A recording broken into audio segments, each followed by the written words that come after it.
Hi, this is Siddharth. Welcome to our first Daily Nuggets passage.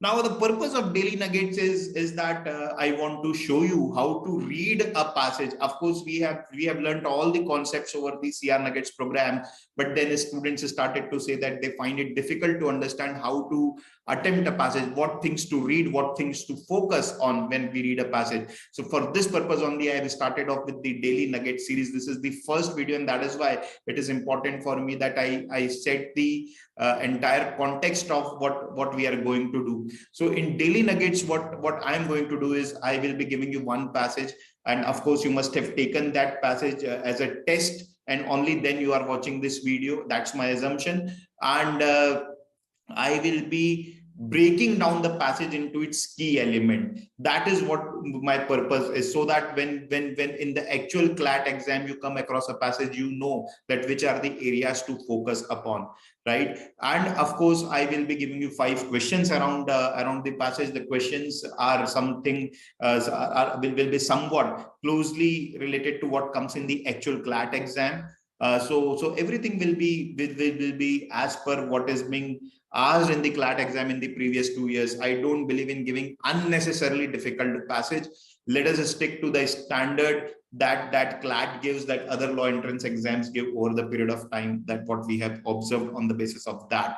So let us begin. What I will be first doing is, these were the 5 questions. Let us have a quick look at the types of questions. So question number 1 was on weakening the author's argument presented in the first paragraph. Second, which of the following can be inferred from the second paragraph? So from one particular area. Then government attitude towards women empowerment. Which of the following can be inferred about the mining industry from the given passage? Inference based, perhaps there might be some place where mining industry is mentioned. From that place, with which of the following step government is Bain and company most likely to agree? Now, if I look at the questions first, it helps me to focus more on the areas. If those when I encounter such areas in the passage, so it helps me. It's completely your choice whether you want to read it first or whether you want to read the entire passage and then come to the question. Entirely your choice. I'm just showcasing you that this could be one of the ways. Now, these were the 5 answers that you have already taken this passage in the form of test, so you already know the answers. So these are the 5 answers of the 5 questions that I have asked. Now let us go down to the main purpose of the Daily Nuggets passage. So I will request you that you stop the video and read it very quickly once more, so that you understand the passage ahead, or what I am doing with the passage ahead. Right. So guys, now focus here. In all the CR Nuggets videos, or the daily discussion videos, daily Nuggets videos, I should say, what I will be doing is, with each passage, I will be breaking it down into its component, as I have suggested. See, when you read a passage, when you need to focus on the 2 things and only 2 things. This is thing number 1, main idea. So when you read a passage, always read for the main idea. And main idea is what? Content of the author, content of the passage, and the judgment of the author on that content. That's your main idea. C plus J. Always focus on what is the content, and the most important thing, what is the author's judgment on that content.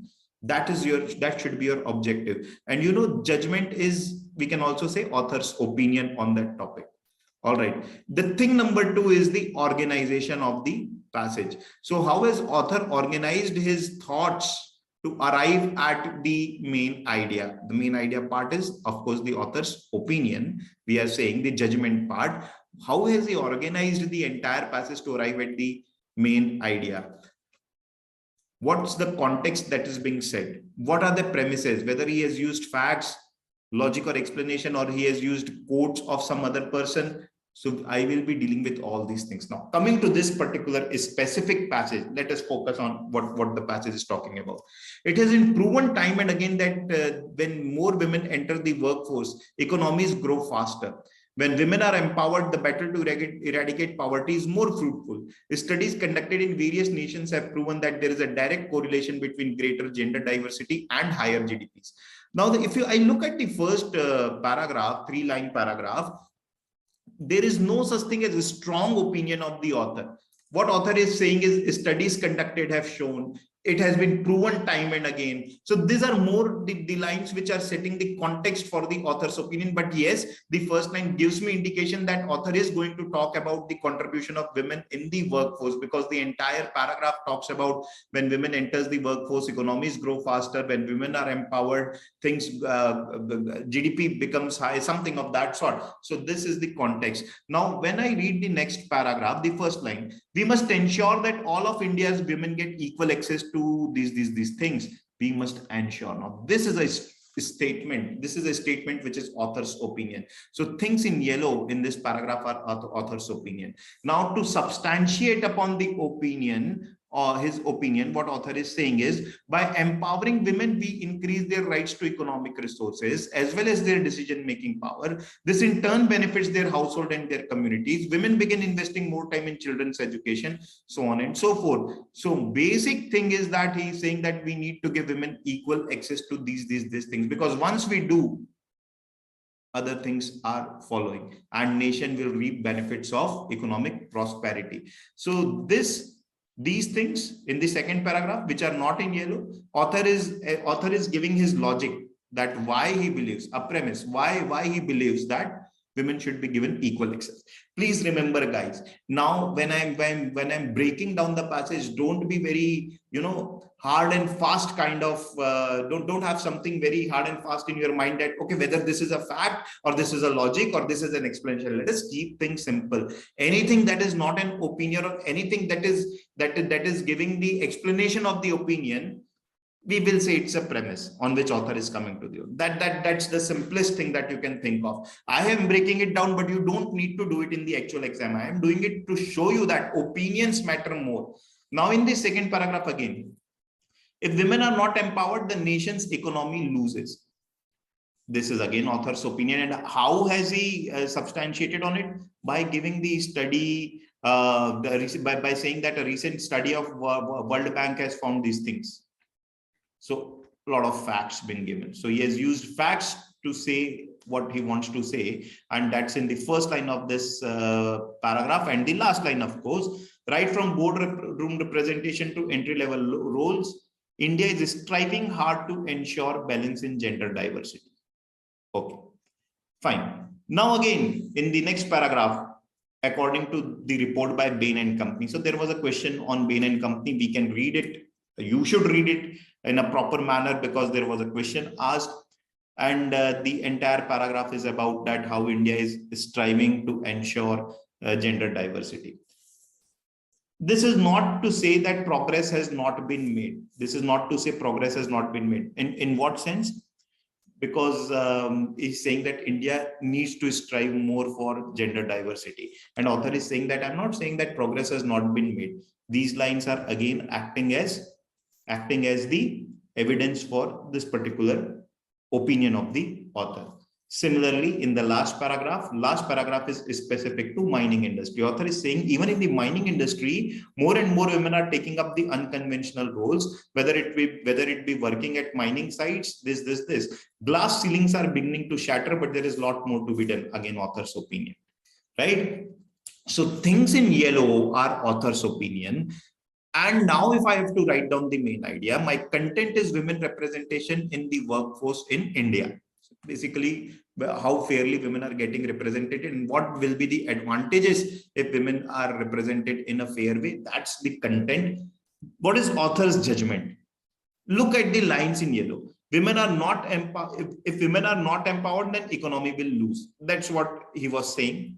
India is striving hard for gender diversity. That's what he is saying. India is making progress even in mining industry, but still there is a lot more to be done. So if I have to summarize all the things in yellow, just think about it. Whatever things are author's opinion, just try to summarize it in a coherent fashion and you will get the main idea. Once you get the main idea, half the questions you can solve. Questions like title, questions like tone, with which of the following author is most likely to agree, so on and so forth. So this is what the purpose of Daily Nuggets is, right? Now let us solve the question. Which of the following statement, if true, best weakens the argument presented in the first paragraph? So the first paragraph, basically, what are the arguments presented in the first paragraph? It says that when more women enter the workforce, economies grow faster. So women enters, economies grow faster. When women are empowered, the battle to eradicate poverty is more fruitful. So when women are empowered, battle to eradicate poverty is also fruitful. Studies conducted in various nations has proven that there is a direct correlation between gender diversity and higher GDPs. Gender diversity is correlated to GDP. So these are the arguments that's been given. Now the question is on weakening the argument. Remember how to weaken the argument. Now, when if you look at the argument, all the arguments are like cause and effect. So women workforce leading to economies grow faster. Women empowerment leading to poverty, eradication of poverty being more fruitful. Correlation between gender diversity and GDP. So now how to weaken such arguments of cause and effect? If you remember, I have told in one of the videos that to weaken the argument which are based on cause and effect, one of the two things should happen. You tell that women are not the only cause for economies growing faster. In fact, there is some other thing also. That could be one way to weaken the link between women and economy. Just giving you an example. The other way to do it is saying that it is not that women are causing the economy to improve, but it is other way around. Say that economy is improving and hence women's representation is improving. So when we are saying that A is leading to B, and if we have to weaken it, there are two ways. One is saying that it is not A that is leading to B, but it is C. That is one way. The other way is that it is not A that is leading to B, but it is in fact ulta. B is causing the D. Now let us see the options. Women are more suited for roles that involves empathy than for roles that involves finances. Will this be the answer? Is the first paragraph even talking about empathy and finances? And even if they are more suited for roles in empathy, for example, suppose even if they are more suited, does it weaken my argument? So for example, women are more suited for roles in finance, but if they enter the workforce, economy may still improve. If they are empowered, poverty may still get reduced. So this is in no way affecting my given argument, which are these three things. It is not impacting them at all. No relation. Second, a study has found that whenever economy of a country grows, more women enter the workforce. This is directly weakening my argument that when women enter the workforce, economies grow faster. It is saying, no, it is other way around. It is other way around. So this should be the answer. Let us look at 3. GDP as a measure of country's prosperity does not reflect real situation of the women of that country. Now, looks a very tempting option. GDP as a measure of country's prosperity does not reflect the real situation of the women of that country. Was there any argument which said that GDP is a reflection of women's situation in a country? There is no argument in the first paragraph like that. So it's not impacting at all. 4th, a study has shown that there is a correlation between men entering the workforce of a nation and its GDP. Again, a very tempting option, because the first paragraph is saying that there is relationship between women entering the workforce and economic doing faster. So 4 is saying there is relationship between men entering the workforce and its GDP. Now, you think about it like this, that A is leading to B. What is being talked about is even when C is happening, B can happen. So it is fine. And also the relationship was given between economies growing faster and women entering the workforce. Right now, there is a correlation. The talk is about the correlation. So the correlation can be between women and GDP. And in addition to that, it can also be between men and GDP. What's the problem? There is no problem, right? So because it is mentioned as correlation, it's not mentioned that it is the only cause. We can say that it can also happen.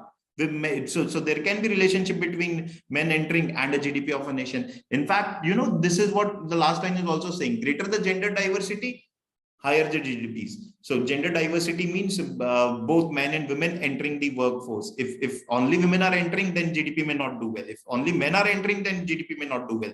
So this option in a way is not weakening the argument at all. So best argument which is weakening is, best statement which is weakening is option number 2. A very difficult question because there were a couple of options which were close, but I hope now you have got that why 2 is the best argument or the best statement that is weakening. Fourth, debatable, maybe, may not be. I have given you the reasons that why it is not impacting the way 2 is impacting. So 2 is the best available choice.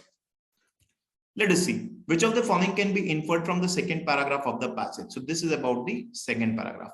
In India, no women has equal access to education. No women is an extreme word. Won't be the answer. The passage doesn't talk about it. In India, women are considered better at taking care of children so that nation can reap benefit of economic prosperity. This is a scrambled option. This is a scrambled option. I have simply taken up the words like this and framed a question around it, right? So this is not the right answer. Third, there is some correlation between women empowerment in a country and economic prosperity. Very easy question, because if you see, the flow is like this. By empowering women, we are doing this. And when we do this, this happens. So it is a flow. So when the women are empowered, the country's prosperity or economic prosperity also improves. That's what the passage is saying. There is some correlation, a balanced option, option number 3. As per the passage, which of the following reflects the India's government's attitude towards women empowerment? Indifferent, conservative, male-centric, none of the above. All right. So I think these options should be, rather than A, B, C, D, it should be 4, and similarly in the previous one. So just excuse that error. As per the passage, which of the following reflect India's government attitude towards women empowerment? So Indian government attitude towards women empowerment is given here. And it says that the Prime Minister Narendra Modi has placed great emphasis, beginning from this. So it's a good thing that author has said. Indifferent means no attention is being given. The government is not bothered. Conservative looks at tempting option because it tells that as a society we have, in the second paragraph, it was given as a hint, not even directly talked about, but it's something that is commonly believed, even if it is not talked about directly in the paragraph. So we have the temptation of marking such thing, but it is not given in the paragraph that Indian government is conservative. Right? Next, male centric, obviously not. Answer is none of the above. Next, which of the following can be inferred about the mining industry from the given passage? Traditionally, it has been a male dominated industry. The industry is heavily regulated. Women are getting equal recognition. None of the above can be inferred. Let us see. So the right answer, of course, is A here, because what it says is that even in the mining industry, more and more women are taking up unconventional roles, whether it be working at mining sites, in manufacturing, or security outfits. So traditionally, it has been a male dominated industry. We can infer here, and it's also being mentioned here.